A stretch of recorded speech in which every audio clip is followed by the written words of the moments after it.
Alhamdulillah, wa salatu wa salam ala man la nabiyya ba'da, wa ala alihi wa sahbihi wa man ittaba'a huda, amma ba'du. Les annulatifs de la prière.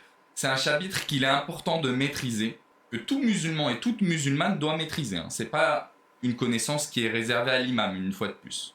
On est dans des connaissances élémentaires. Toute personne qui sort de la puberté, elle est censée gérer ça sur le bout des doigts. On parle pas de connaissances profondes. On met un peu de côté aussi la connaissance des divergences, même si on en citera, comme vous savez.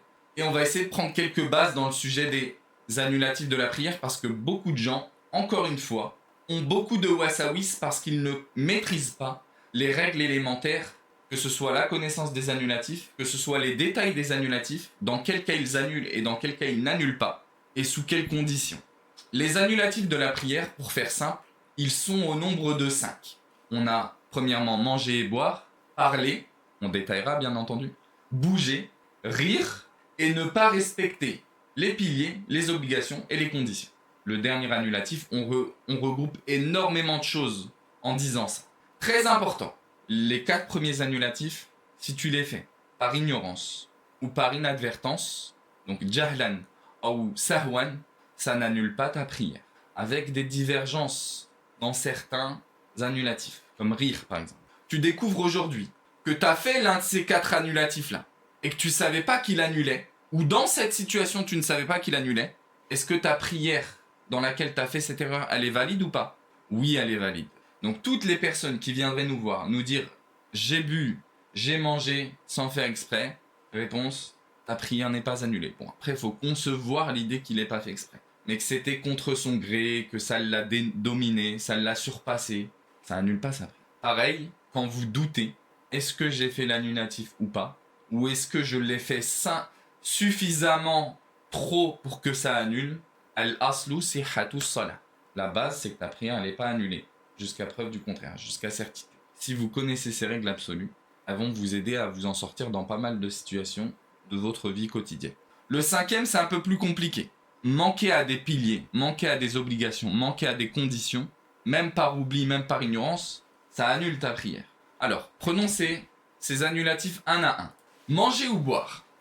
Celui qui boit ou mange volontairement, en prière obligatoire, sa prière, elle est invalide par unanimité des savants.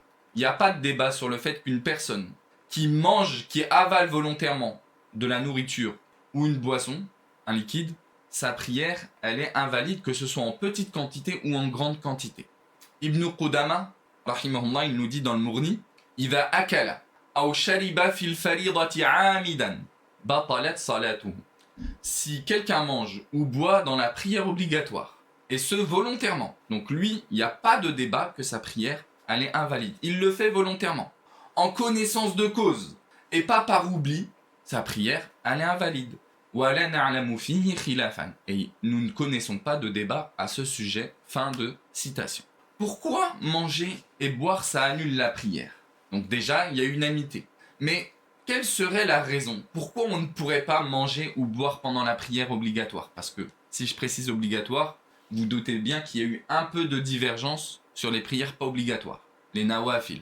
Il y a eu un peu de divergence entre les savants sur est-ce qu'on a le droit de boire un peu pour les prières surrogatoires longues, ok? Parce qu'il y a certaines choses qui sont rapportées de certains compagnons, donc de Abdallah ibn Zubayr. Mais pourquoi c'est interdit de manière générale de boire ou de manger et ça annule la prière? Parce que ça s'oppose à l'essence de la prière, qui est de se tenir humblement devant Allah subhanahu wa ta'ala. Allah il nous dit wa qumu lillahi qanitin, et tenez-vous humblement devant Allah lorsque vous priez. Tout le monde remarque dans beaucoup de situations que manger ou boire c'est un mauvais comportement.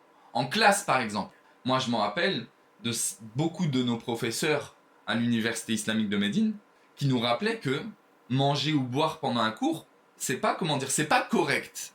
Donc que dire en prière quelque part? À côté de ça, je rappelle quelques règles dans le chapitre que j'ai déjà énoncé en début de cours. Donc celui qui mange par ignorance ou par inadvertance, je sais pas moi, il avait un collier en bonbons autour de son cou. Vous vous rappelez de ce collier en bonbons qu'on avait quand on était petit? Et il oublie un instant qu'il est en prière. Et il l'avale. C'est par inadvertance. L'avis le plus juste, c'est que sa prière, elle n'est pas invalide. Ou alors il sait même pas qu'il n'a pas le droit de manger. Il a mis quelque chose de sucré dans sa bouche et il sait pas que ça, entre guillemets, c'est interdit. Sa prière, elle est annulée ou pas? Sa prière, elle n'est pas invalide. Maintenant, il peut plus le faire, bien entendu. Il doit faire sa prière correctement, conformément à ce qui lui est parvenu comme connaissance. Le prophète sallallahu alayhi wa sallam, il nous donne une très grande règle dans la religion. Inna Allah tajawazali an ummati al-khata wa nisyan wa mastukrihu alayhi.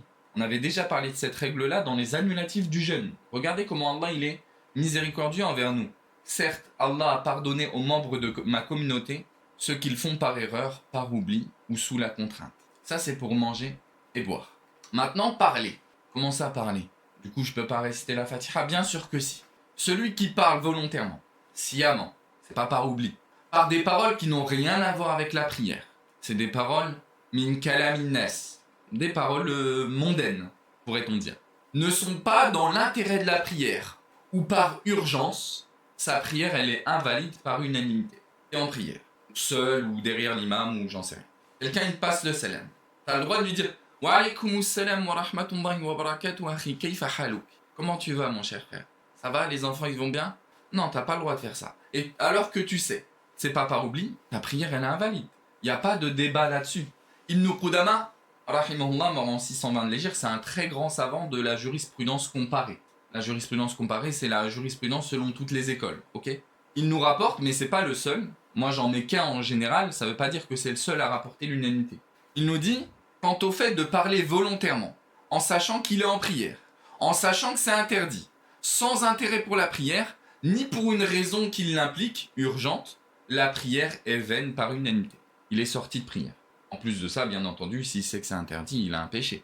La preuve en est, donc l'unanimité déjà, mais elle s'appuie sur quoi? Sur plusieurs hadiths, sur plusieurs textes prophétiques. Le prophète alayhi salatu wassalam, dans un très beau hadith, rapporté par Muawiyah ibn al-Hakam, Muawiyah il nous dit « Bayna ana usalli ma'a rasulillahi sallallahu alayhi wa sallam » Tandis que je priais avec le messager d'Allah sallallahu alayhi wa sallam. « Idha atasa rajulun min al-qawm » Quelqu'un, dans la prière avec nous, il a prié. Il a éternué.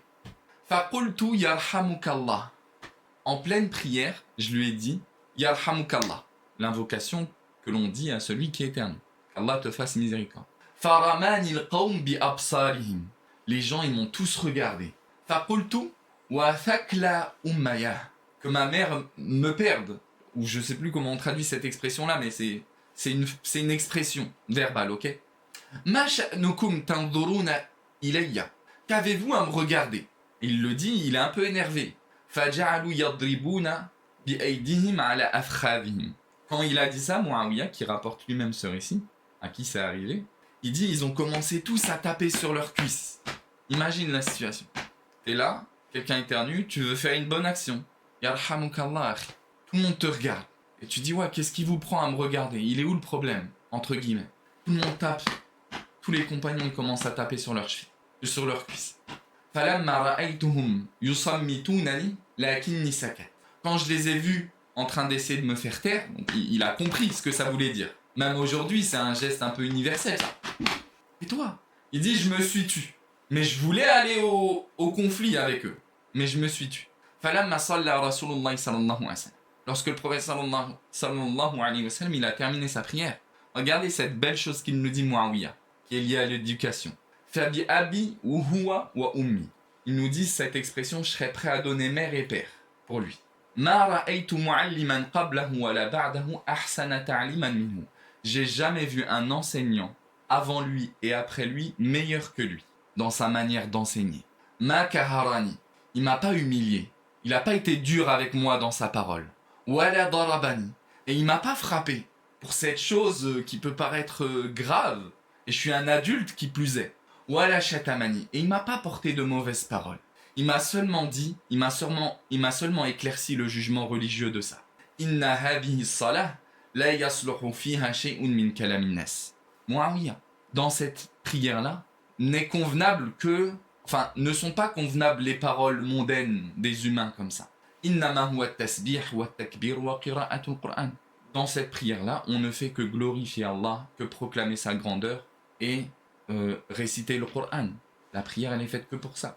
Donc dans ce hadith-là, on y voit, en plus de leçons dans les bons comportements avec les gens qui ne s'y connaissent pas, on y voit la preuve que on ne parle pas en prière. Vous comprenez? Mais en plus de ça, on y voit beaucoup de belles leçons qu'il nous faut assimiler dans notre comportement de tous les jours avec les gens qui ne s'y connaissent pas. Donc le fait de les prendre par la main, dans beaucoup d'ahadiths, pour être sincère, il tombe sur des gens qui font une folie, entre guillemets. Dans la mosquée, rappelez-vous de l'homme qui ira jusqu'à uriner dans la mosquée, le bédouin. Le prophète sallallahu alayhi wa sallam, il ne l'a pas méprisé, il n'a pas été dur envers lui, etc. Au point que l'homme, il dira qu'Allah me fasse miséricorde à moi et à toi, ya Rasulallah. Et personne d'autre, sous-entendu. Le prophète sallallahu alayhi wa sallam, il dit, invoque pour tout le monde, parce que les gens, ils avaient été durs envers lui quand il a fait ça. Le prophète sallallahu alayhi wa sallam, il est doux quand il enseigne. Aujourd'hui, tu as des frères, tu as des sœurs, lorsqu'elles tombent sur quelqu'un qui ne connaît pas même quelque chose de très connu. Imaginez, ne pas parler en prière. C'est un compagnon. Sur le moment, il ne sait pas. Il peut ne pas savoir. Le prophète sallallahu alayhi wa sallam, il a été doux envers lui. T'as des frères et sœurs, ils sont durs. Ils font pas preuve de douceur envers les ignorants. L'ignorant, il est excusé. Ne commence pas à le dégoûter de la religion par ta manière de lui enseigner les choses. Il fait une bêtise, dis-lui. Écoute, on fait pas ça. On fait pas ceci, on fait pas cela. Prends-le par la main. Sois doux avec elle, parce que des fois les sœurs aussi, elles sont dures entre elles. J'entends des témoignages de sœurs. Des fois, elles sont dures entre elles, les sœurs. Elles vont humilier en public, elles vont faire ceci, cela. Non, faites pas ça. Combien de gens, peut-être, on a dégoûté de la religion juste parce qu'ils savaient pas. Et on est venu et on en a rajouté une couche. En public, ou comme ceci, ou comme cela. Là, il y a des personnes, des fois, c'est leur première fois, elles viennent à la mosquée, on les agresse. Non, il faut être doux avec eux. Dans ce hadith-là, on voit bel et bien la preuve qu'il ne faut pas parler. Est-ce que ça a toujours été le cas? Est-ce qu'on a toujours eu l'interdiction de parler en prière? Vous savez ou pas? Ça serait un bon quiz à mettre sur les réseaux. Parmi ces annulatifs de la prière, lequel n'a pas toujours été un annulatif? Eh bien, parler, auparavant, c'était pas interdit en prière. On pouvait totalement, je ne sais pas si vous le savez, parler à notre voisin en pleine prière. Qu'est-ce qu'on fait après? Où on va? Où est-ce que ceci? Où est-ce que cela? Vous ne croyez pas? Bah, je vous ai mis le petit hadith à côté. Rapporté de Zayd ibn Arqam, dans lequel il nous dit, je vous le cite, Inna kunna la natakallamu fi salah ala ahdi rasulillahi sallallahu alayhi wa sallam yukallimu ahaduna sahiba bihajatin. Zayd, il nous dit, certes, auparavant, on pouvait parler en pleine prière à l'époque du prophète alayhi salatu wa sallam à notre voisin de tout ce qu'on voulait, de nos besoins mondains. Hatta nazalat wa qumu lillahi qanitin. Jusqu'à ce que ne descende le verset et tenez-vous humblement devant Allah. Fa umirna bis sukut wa nuhina anil kalam. On nous a alors, à partir de ce moment-là, interdit de parler et on nous a ordonné de marquer le silence. Rapporté par Al-Bukhari et Muslim, pour la petite anecdote. Donc on pouvait parler auparavant, en pleine prière. Ce qu'il faut retenir de tout ça, c'est que effectivement, parler volontairement, en connaissance de cause, ça annule la prière. Maintenant, est-ce que c'est en toute situation ou pas? En vrai, il y a des détails à donner. Il se peut que parler en pleine prière par des paroles qui n'ont rien à voir avec la prière, ça n'annule pas cette dernière, et que ce soit au contraire permis. C'est ce que je vous ai mis en dessous. Parler dans l'intérêt de la prière est permis. Par exemple, pour aider l'imam, pour l'interpeller. Le prophète alayhi salatu wa sallam, il nous dit dans un hadith, Man nabahu shay'un fi salatihi falyaqul subhanallah. Celui à qui il arrive quelque chose en prière, il doit dire subhanallah. Celui qui veut interpeller quelqu'un en prière, l'imam, quand il se trompe, par exemple, il vient de réciter le Fatiha, il doit aller en inclinaison. Mais il se prosterne direct. Donc il saute plusieurs positions dans la prière. Toi, tu es derrière lui. Qu'est-ce qu'il t'est demandé de dire à ce moment-là? Subhanallah. C'est une parole qui va être dite dans l'intérêt de la prière, mais qui en fait pas vraiment partie. Cette parole-là, elle annule? Bien sûr que non. Tu as le droit aussi, par exemple, pour prévenir quelqu'un que tu es en prière, de dire cela. Quelqu'un toque à la porte. Ça peut arriver chez toi. Quelqu'un t'appelle. Tu as le droit de dire Subhanallah, pour que la personne comprenne que tu es en prière. Tu as le droit. Pour avertir d'un danger, tu as le droit de parler. Dans un premier temps, si possible, en disant ce que le prophète sallallahu alayhi wa sallam a recommandé ici. Subhanallah. Tu vois quelqu'un qui est en danger. Tu as le droit de parler pour le prévenir. Et si besoin même, de lui parler avec des paroles mondaines.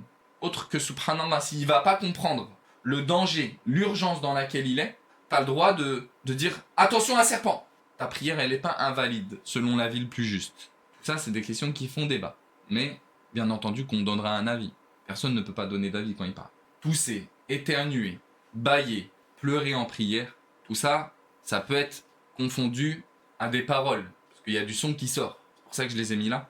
Tout ça, ça n'annule pas la prière, même si c'est fait volontairement, à condition qu'il y ait un besoin. Bâiller, ça annule pas la prière. Mais tu dois faire en sorte qu'il n'y ait pas de son qui sorte. Il y en a, subhanallah, lorsqu'ils sont en prière, tous les mauvais comportements, ils les adoptent pendant la prière. Donc, qui bâille, il est à côté de toi, tu as l'impression que c'est un lion qui bâille. Il ouvre la bouche, il met même pas sa main à rien. Il vient sortir un rugissement comme tu n'as jamais entendu. Donc, on rappelle, celui qui parlera par ignorance, inadvertance ou contrainte, sa prière, elle est valide. C'est quoi la preuve que celui qui parle par ignorance, sa prière, elle n'est pas invalide? Muawiyah, il a parlé en pleine prière. Prophète alayhi salatu wassalam, est-ce qu'il lui a dit d'aller refaire sa prière? Non. C'est bel et bien la preuve que celui qui fait un annulatif de la prière, parmi les 4 premiers en tout cas, parce que pour le 5e c'est un peu différent, et on aura une preuve que c'est différent. Celui qui mange, boit par ignorance, parle par ignorance, rit par ignorance, que ça annule, bouge beaucoup par ignorance, sa prière elle n'est pas invalide. Il finit la prière, tu lui dis « Harry, t'as rigolé pendant la prière, ça annule !» Mais en fait, il recommence pas la prière. Il te dit « Je savais pas moi. Comment je sais? C'est la première fois que j'entends ça de ma vie. » Sa prière, elle est valable, il recommence pas. 3e annulatif de la prière, bouger. Comme ça, dans l'absolu? Non, bien sûr qu'il y a des restrictions. Regardons. Celui qui multiplie les gesticulations. Donc déjà, c'est pas juste un geste. Successivement, c'est-à-dire de manière assez proche, qui n'ont rien à voir avec la prière. Donc bien sûr que les mouvements de la prière, ça compte pas. Sans besoin. Et il fait ça en connaissance de cause. Et pas par inadvertance. Il le fait sciemment. Sa prière, elle est invalide par unanimité. Ibn Hazm, rahimahullah, mort en 456 de l'Hégire, il nous dit, il nous rappelle plein de choses qui sont annulatifs. Ils sont unanimes sur le fait que manger, rigoler, gesticuler excessivement sans lien avec la prière annule cette dernière, si ces choses sont faites volontairement et sciemment. Il n'y a pas de débat là-dessus. Dans l'énoncé, on a dit celui qui multiplie les gesticulations, qui n'ont rien à voir avec la prière. Ça veut dire que celui qui en fait pas beaucoup, c'est pas grave. On est d'accord? Oui. Celui qui bouge un petit peu, je sais pas, pendant la prière, tandis qu'il est en train de réciter la Fatiha, vous savez, la première position debout, il fait ça. Après, il s'incline, il fait tout bien, un peu, il bouge par-ci par-là, mais pas beaucoup. Bien sûr que sa prière n'est pas annulée. Maintenant, on pourrait se poser la question à partir de quand c'est beaucoup. C'est quoi la limite entre les deux? Eh bien, c'est compliqué. On a des savants qui ont dit, si tu fais 3 gestes à la suite, qui n'ont rien à voir avec la prière, ta prière elle est invalide. Il y en a, ils ont dit si tu fais 4. Il y en a, ils ont dit ceci. Il y en a, ils ont dit cela. Ils ont essayé de donner un chiffre. Le problème, c'est qu'il n'y a aucune preuve religieuse qui implique un chiffre, un nombre, qui dit si tu as fait 3, c'est annulé. Si tu as fait 2, ça passe. Il n'y a pas de chiffre, en fait, dans les textes. Donc, en désigner un arbitrairement, ça ne conviendrait pas. C'est pour ça que les savants ils te disent le paramètre, c'est de revenir au urf, aux coutumes, à la norme, en fait, dans la société. Donc, c'est quoi les normes dans la société? Ils disent cette personne que tu vois beaucoup bouger en prière, au point où tu te dis cette personne, elle peut être tout, sauf en prière, sa prière, elle est invalide. C'est dur comme paramètre. Surtout s'auto-juger, ça peut être compliqué, bien entendu, comme d'habitude. Et la base, c'est sihhatu salat. Dès que tu doutes, tu restes sur l'idée que ta prière, elle est valable. Mais on imagine quelqu'un qui ferait énormément de gestes. Il sort son téléphone, imagine, en pleine prière. Il est en prière avec toi. Hein. Lui, là, tu le vois comme ça. Tu as l'impression qu'il est en prière, même s'il est dans les rangs ou pas. Il vient, il fait ça, il joue. Allez, que je te joue à ceci, à cela. Voilà, tel jeu sur mon téléphone. Et puis je regarde mes messages. Et puis ça, je me prends en selfie parce que on va en profiter en même temps. Hein. Non, ça prie. Lui, de l'extérieur, tu te dis, il est tout sauf en prière. Donc sa prière, elle est invalide si on admet qu'il est en prière. Malgré ça, on est obligé d'émettre quand même certaines restrictions. Même si une personne bouge beaucoup. Mais que c'est par besoin, ça n'annule pas sa prière. Que le besoin soit pour la prière ou même pour autre chose qui n'est pas lié avec la prière. Sa prière, elle n'est pas invalide. On est obligé d'émettre ces restrictions-là. Pourquoi? Parce qu'on a énormément de hadiths où le prophète alayhi salatu wassalam, il a bougé en prière. Et beaucoup. Mais par besoin. Comme ce hadith de Abu Qatada, dans lequel le prophète alayhi salatu wassalam, il portait Umama bintu Zaynab. En pleine prière, il portait. Elle était petite. C'est un besoin qui est même pas religieux en fait. de la porter. Pourtant, quand il était debout, il la portait. Donc déjà, imaginez les gestes qu'il doit faire. Il la portait ici. Ala atiqi. Comme on porte un bébé en pleine prière. Allahu Akbar. Imaginez. Sami'a Allahu liman hamid. Il va en prosternation, il la pose. C'est des gestes aussi, tout ça. Il remonte, il la... Tout ça, c'est des gestes. Pourtant, bien entendu, il n'y a aucun doute que sa prière elle était valable. Sinon, il l'aurait arrêté. Dans d'autres hadiths, le prophète alayhi salatu wassalam, il nous dit Uqtulul aswadayn wa fi salah al-hayya wal aqrab. Tuer les deux aswad, les deux noirs en prière, le serpent et le scorpion. Et ça, c'est un besoin urgent quelque part. Mais c'est un besoin qui n'est pas lié à la prière. Et sûrement, quand tu en sais le serpent ou le scorpion, tu vas faire beaucoup de gestes. Dans d'autres hadiths, on y voit le prophète alayhi salatu wassalam, qui enlève ses sandales en pleine prière, parce que Djibril est venu à lui et lui a dit « Tu as une impureté sur tes sandales ». Donc il les enlève, il les pose sur les côtés, en faisant beaucoup de gestes. Et tous les compagnons, ils l'ont suivi en faisant ça. Mais il y avait un besoin. Ici, c'était un besoin, lié à la prière directement, ok. On a plein de hadiths. Le prophète alayhi salatu wassalam, Aïcha l'a toqué. Elle ne pouvait pas entrer sans qu'il ne lui ouvre. Il a avancé alors qu'il était en pleine prière. Elle était face à la qibla là. Il a ouvert et il a reculé. Bon, certains savants ont dit oui, mais c'est en prière pas obligatoire, etc. Bon, dans tous les cas, en fait, la base, c'est que la prière non obligatoire, elle a les mêmes règles que la prière obligatoire. Et inversement, à la base, sauf exception. T'as plein de hadiths comme ça, où t'as des gens qui ont fait des gestes quand même lourds. Celui qui fait cela, par ignorance, inadvertance ou contrainte, sa prière, elle n'est pas invalide. Quatrième annulatif de la prière. Celui qui rit en prière. Sa prière est invalide par unanimité. Volontairement, en connaissance de cause, sciemment, oui, sa prière elle est invalide. Ibn Rushd et d'autres, Ibn Rushd, grand savant malikite, mais pas seulement, du fiqh comparé, selon toutes les écoles, dans son livre Al-Bidaya, il nous dit Ittafaqu ala anna ad-dahka yaqta'u as-salah. Ils sont unanimes sur le fait que le rire annule la prière. Pourquoi? Toujours dans cette même idée que, plus qu'un autre, il s'oppose à l'essence de la prière, qui est de te recueillir auprès d'Allah subhanahu wa ta'ala. Wa qumu lillahi qanitin. Et tenez-vous humblement devant Allah. Pire encore, dans le fait de rire en prière, c'est pas tout le temps contrôlable, hein, ok? Ça peut arriver qu'il y ait quelque chose qui t'ait fait rire, ceci, cela, ça peut arriver, ok? Mais il y a un certain rabaissement de la prière. Après, comme je l'ai dit, attention, c'est pas tout le temps, c'est pas voulu pour beaucoup, d'accord? Ils sont pas en train de se moquer de la prière. Parce qu'il y en a, dès que tu commences à rigoler d'une chose en lien avec la religion, même si c'est pas de la religion, je vois, il y a des gens qui comprennent rien des annulatifs de l'islam. Dans telle ou telle situation, ils vont dire « Vous avez rigolé, c'est en lien avec la religion, c'est que vous avez rigolé de l'islam. » Ils ont rien compris, ces gens-là. Ils ont juste lu le texte brut des annulatifs de l'islam. Venez, on va voir l'explication. Donc bref, c'est pas le sujet. Mais quand même, il y a une opposition avec l'essence de la prière. C'est pour ça d'ailleurs que certains ont dit que même si c'est pas fait exprès, même si c'est par ignorance, ta prière elle est invalide. Et ça pose problème quand même. Donc bon, tout ça pour dire, si c'est fait volontairement, si tu ris volontairement, tu pouvais contrôler ce rire-là, mais tu ne le contrôles pas. Ok, par contre le sourire, ça annule pas la prière. Il y a quasiment pas débat là-dessus. Il n'y a que Ibn Hazm et Mohammed Ibn Sirin qui disent le sourire peut annuler la prière, mais c'est des avis très faibles. Dernier annulatif, ne pas respecter ce qui est pilier, ce qui est obligation, ce qui est condition. Et on le laissera pour la prochaine fois, cet annulatif. Parce qu'il nécessite un peu plus de détails. Il n'est pas comme les autres. Dans certaines mesures, il est comme les autres. Dans certaines mesures, il n'est pas comme les autres. Donc je propose qu'on s'arrête sur ces 4 annulatifs-là, en espérant qu'ils vous ont été clairs. Et on va revoir certaines de vos questions qui peuvent apporter des détails en plus sur le chapitre. Si on a commis un annulatif de la prière il y a longtemps, on recommence la prière ou pas? Non, on recommence pas. On recommence pas la prière. En fait, ça aussi, c'est une base importante. Quelqu'un qui priait d'une manière mauvaise depuis X temps, et on verra la preuve la semaine prochaine. Et après plusieurs années, il comprend que sa prière qu'il fait depuis plusieurs années, elle est invalide. On ne lui demande pas de refaire la prière. Sauf celle dont l'heure n'est pas encore finie. Admettons, on est dans l'heure du Asr.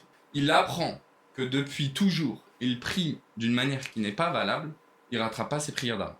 On considérera, bi'idhnillah, on espère, que ses prières d'avant elles sont acceptées malgré le problème qu'il y a eu depuis toujours. Et on lui conseillera bien entendu de toujours multiplier les prières recommandées. C'est ça leur intérêt aussi à ces prières recommandées. C'est de rembourser les problèmes qu'il y a eu dans nos prières obligatoires. C'est pour ça que quelqu'un qui dit « Moi je me contente que de mes prières obligatoires », en vrai il prend un grand risque. Parce que qui te dit que tes prières obligatoires elles sont correctes en fait, toutes bonnes. Et on sait que c'est la première chose sur laquelle tu seras questionné. Si ça passe, le reste ça passe. Si ça passe pas, le reste passera pas. Donc on multiplie les prières recommandées, ça c'est important aussi. Surtout que les prières recommandées, l'islam est venu avec... Allah subhanahu wa ta'ala est venu avec beaucoup de facilité pour nous encourager à en faire beaucoup. L'idée que tu peux les prier assis. Tu peux prier totalement, dire vas-y, moi je fais le witr et je le fais assis aujourd'hui. J'ai la moitié de la récompense, mais c'est pas grave. Au moins je le fais. Vas-y, cette nuit je vais faire qiyam al-layl assis. Au moins je le fais. Ok? وسبحانك اللهم وبحمدك أشهد أن لا إله إلا أنت أستغفرك وأتوب إليك وصلى الله وسلم على نبينا محمد وعلى آله وأصحابه والتابعين بارك الله فيكم والسلام عليكم ورحمة الله وبركاته